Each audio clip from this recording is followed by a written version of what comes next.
So guys, here we are at the Mad Max Museum in Silverton.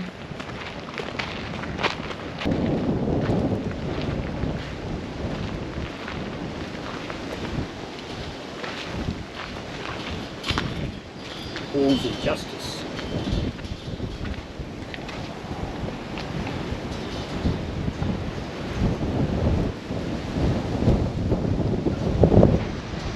Admission fee $10, seniors $7.50, children under 16 $7.50, and under 5s are free. Oh, yeah.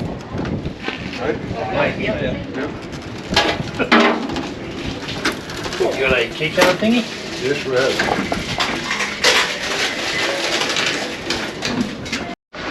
The old Interceptor. So cool, some of this stuff. Gyrocopter. Birdman flew.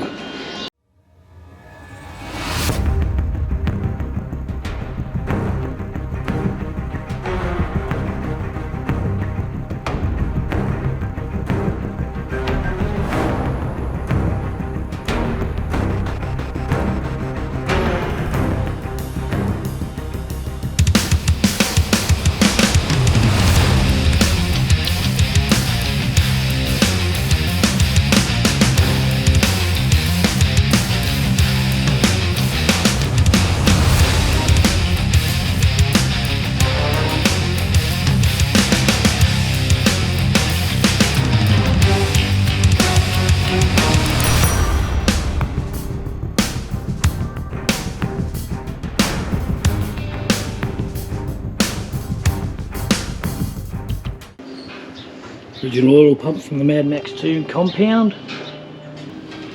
Coffee table is one of many props. Dress up the living areas in the Mad Max 2 compound. There's lots of little bits and pieces of memorabilia.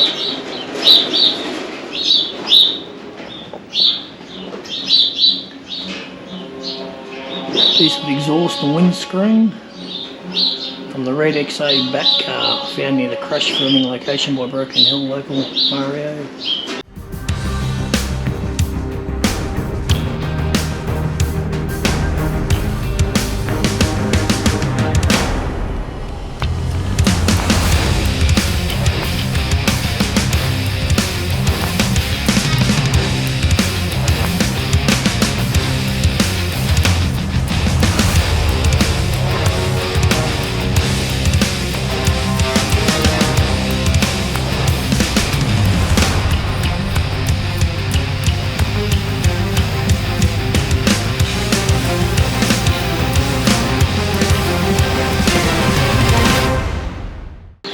Hey guys, welcome back. We're out here at Silverton at the Mad Max 2 Museum. Now, I've got the owner here, Adrian. How are you, Adrian? Nice to meet you, mate. Very good, thank you. Mate, how long have you been in Australia for? I've been in Australia for coming up to 16 years, but actually been out in Silverton for 13 years. And you haven't lost any of your accent? I'm too old for that, I think. I'm too old. I've tried doing an Australian accent. I sound like Al Stewart off Home and Away. Not very good. And whereabouts you actually from?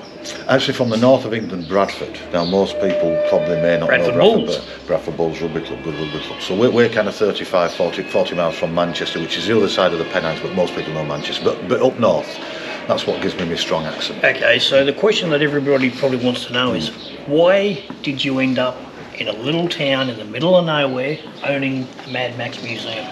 Well, I made the mistake 40 years ago of going to the cinema. I saw when Mad Max 2 got released in the UK in '82, the first film was like the support film. It was a double feature. I didn't know anything about them, never heard of them. It was just, we were right into motorbikes at the time, and my mate said to me, Ada, you've got to go see these biker movies. And that's exactly what I thought I was going to see. I thought it was just going to be, I didn't think it was going to be particularly very good. And my mates were laughing at me after the films because they said, you should have seen your face. You said your eyes were like this and your jaw was on the floor. I couldn't believe what I'd seen on screen, and it set me on this passion and this quest to find out more and more about these films and who made them, because we didn't have much Australian cinema anyway, but to have something like this come out of Australia at that time, it just kind of exploded, and it set me on a passion. So after a lot of time, we eventually came out here for a holiday. This was 2004. It was only 2 weeks, we did most of the sites of the first film that was shot all around the Geelong area, but I couldn't wait to get out to Broken Hill because I just love the Aussie outback. Nowhere like it on earth. It's just, I love it, you know. And we came out, we got out here, went to the pub, grabbed a quick beer, and then went out to the Monday Lookout where some of the scenes were shot. Oh my God. I thought I'd come home, I thought this is it. So I said to my wife, Linda, I said, do you think you could live here? Well, thinking it would never happen, she said yes. Now that was a big mistake on her part. So 2 years later we had the visas and then we moved over here. We had to live in South Australia for a couple of years, but I was coming up here all the time. And the idea for the museum came because there was nothing here to pay homage to the film. Well, there was nothing here really that paid homage to any of the iconic Australian films that have been shot here, like Priscilla, Razorback, Waking Fright. There was really nothing, and it didn't make sense to me that a film of this stature that really kind of put the place on the map for a lot of us outside of Australia. And I thought, if I'm ever lucky enough to be able to move to Silverton, well, actually Broken Hill or Silverton, I would definitely do some kind of display.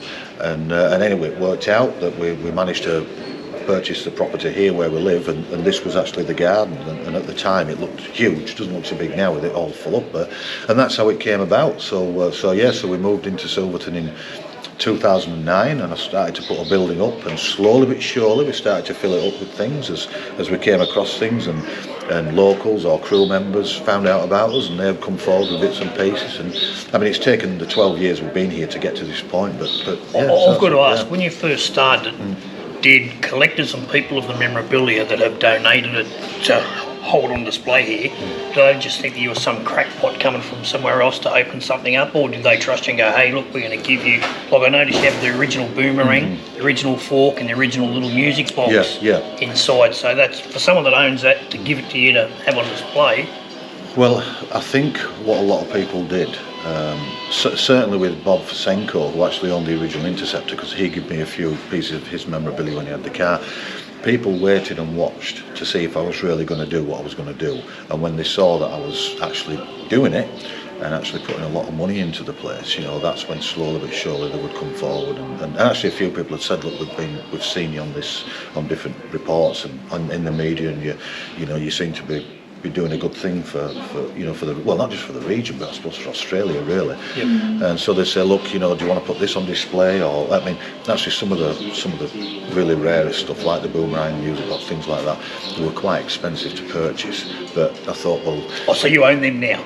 Yeah, just about. Apart from what actually says it's on loan, everything else we've had to purchase and that, which we didn't mind, because this is our life out here now. You know, this is my life, and I mean, I don't have to save up to go on holiday. I've been on holiday the 16 years I've been in Australia. You know, that's how I feel, and this is my life. Mad Max has been my life, and so if we can afford to purchase these items, then we'll get them. You know, I mean, even though sometimes you are paying a lot more than what something might be worth, but it doesn't matter. Is there one item that you would love to get or wish you had here that you don't have? Do you know, I've been asked this on a few occasions, and because everything from the film to me is just as important as the next thing, there isn't anything in particular. It's just anything that turns up, I think, oh wow, something else has come from the film. I mean, I know, of course, to have the original Interceptor, I mean, we have the double one here, but that's just, of course, the wreck of the double one. That's on loan to us.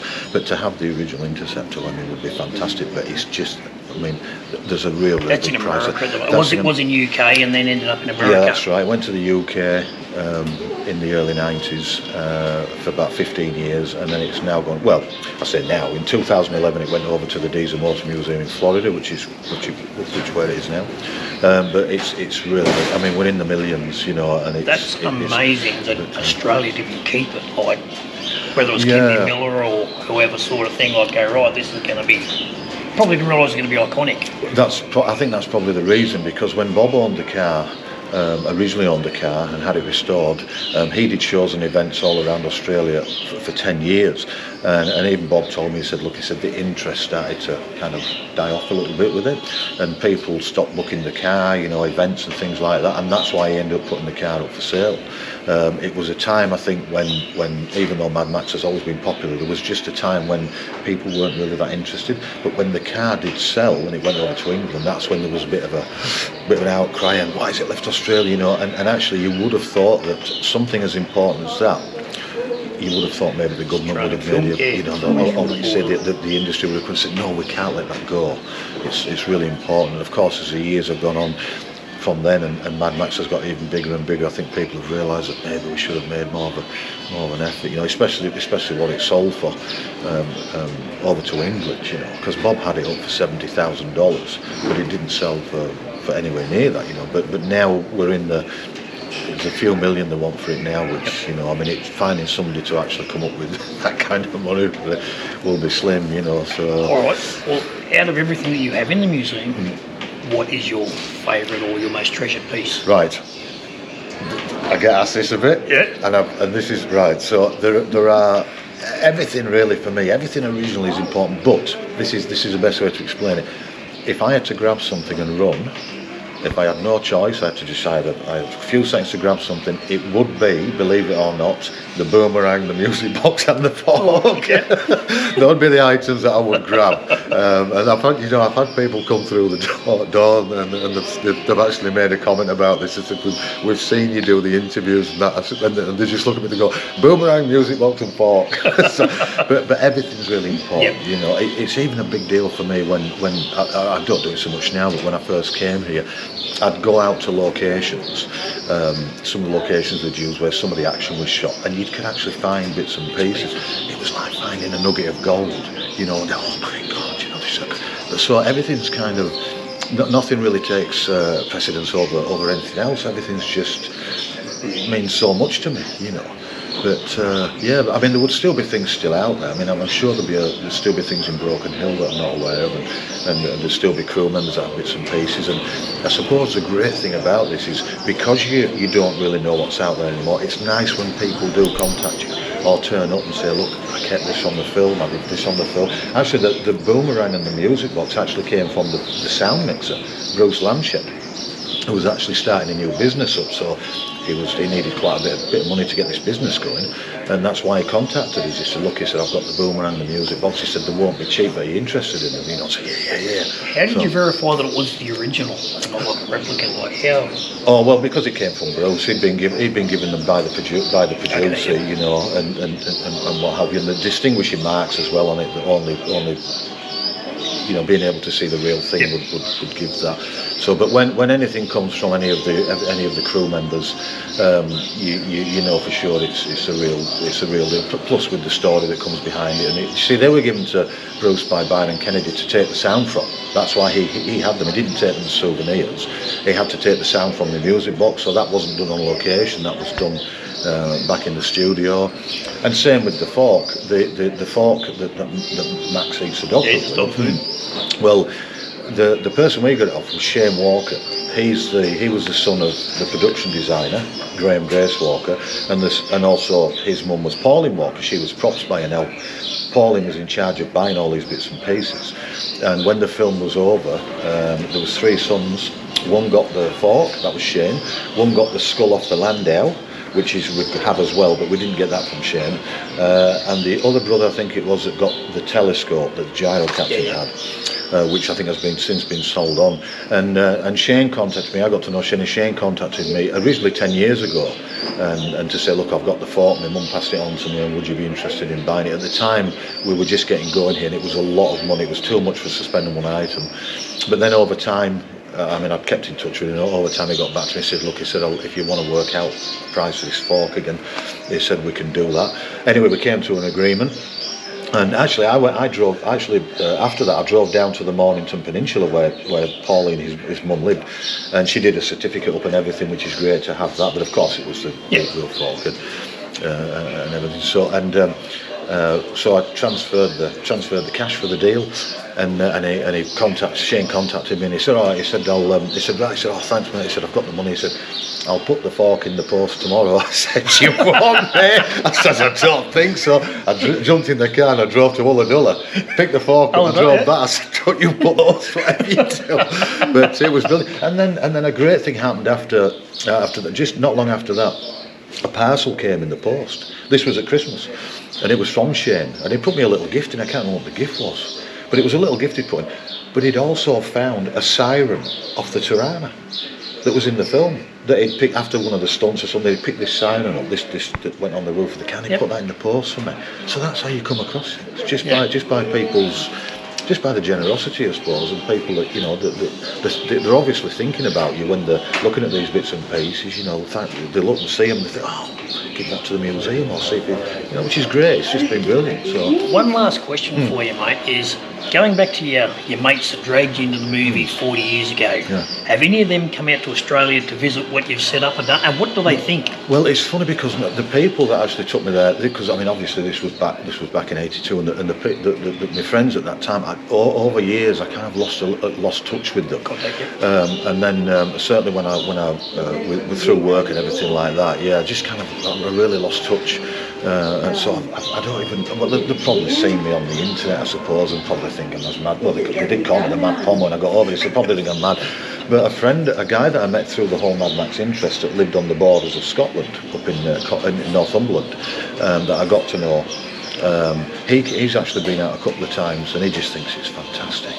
Because he built a replica of one of the Yellow Interceptors over in England. He actually managed to get hold of an Aussie Falcon, you know. And that's actually something I should probably mention. Actually, before we knew we were going to move to Australia, that top black car up there on the left, I actually built that in England 20 years ago. Before I knew I was going to move here, I imported it into England and turned it into the Interceptor. And then we decided to move it. I thought, you idiot, couldn't you wait while you got it? Anyway, so we had to put it in a container and bring it back. But I actually built that in England, and I was happy. I couldn't believe it because I was driving about in this Intercept thinking I was right cool, you know, arm out the window, baseball cap on. I thought it was fantastic. But it was incredible, you know, but I knew there was something else. I was happy and I wasn't happy. I was happy with the car, but I thought, no, there's something not, you know, I need to do something else. And it was, of course, it was to come to Australia. And now I've got here and I've actually done the museum. That's it. I'm happy. Anything else on top of that's a bonus. You know, all I want to concentrate on now is adding more to the museum and keeping it interesting for his return visitors. And that's it, really. Now I know where the passion was leading. The passion was leading here. You know, plus, I've made so many friends that were involved with the film that I visit 3 times a year. I go up to the East Coast and visit a lot of the crew members that are a little bit older to travel now, and that it's a big honour for me to be, you know, 40 years ago to have been watching these people do this incredible stuff on screen. And now to be friends with them is such a big honour. I get goosebumps every time I think about it. It's brilliant. So who was the bigger fan, you or your wife? Well, it's fun. Well, I'd seen, just shortly before I met Linda, I'd seen them, and our first kind of official date, typical of me, I'm useless. I said, oh, have you ever seen Mad Max?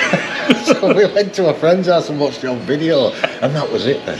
That was it, you know. She's kind of understood the whole passion and that, but she'll make out when she's talking to people out there. She'll make out, oh yeah, big fan. But I'll say to her when we're sat in the house, if it comes on TV, I'll say, oh, Linda, Mad Max 2, so I'm going to bed. But now I've been so lucky. I've been so lucky. Not many women or, you know, girls or ladies would have stayed with somebody like me. I've been so selfish. Mad Max, it's been Mad Max me all the time. We even had to sacrifice the kitchen. Get this, we sacrificed our kitchen, not getting a new one in England, so I could build the Interceptor.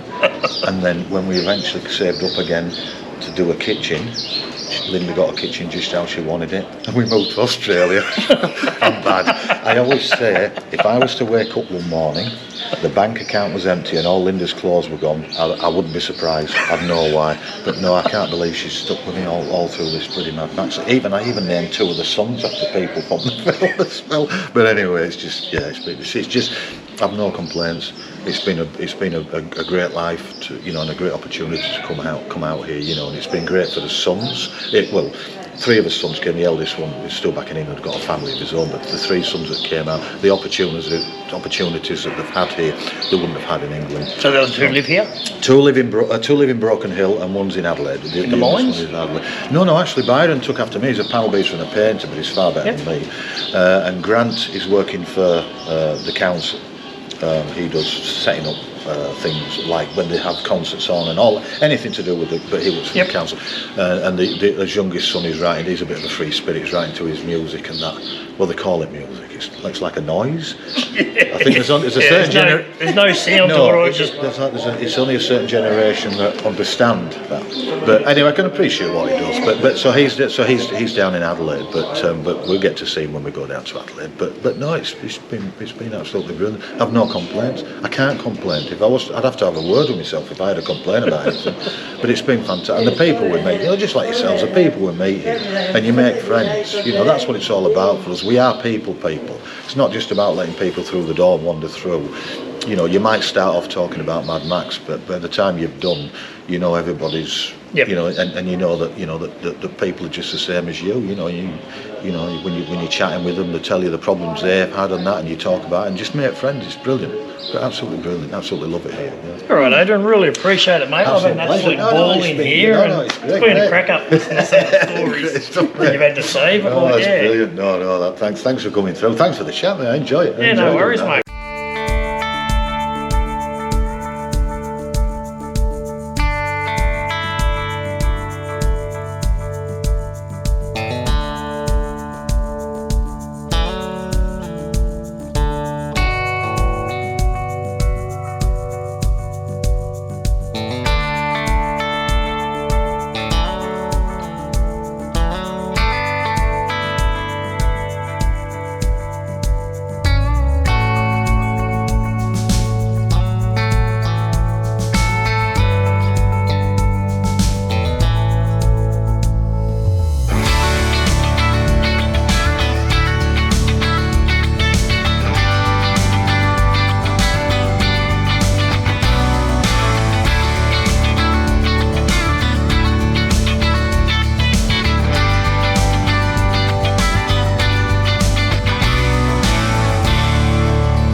Hey guys, it's that time again.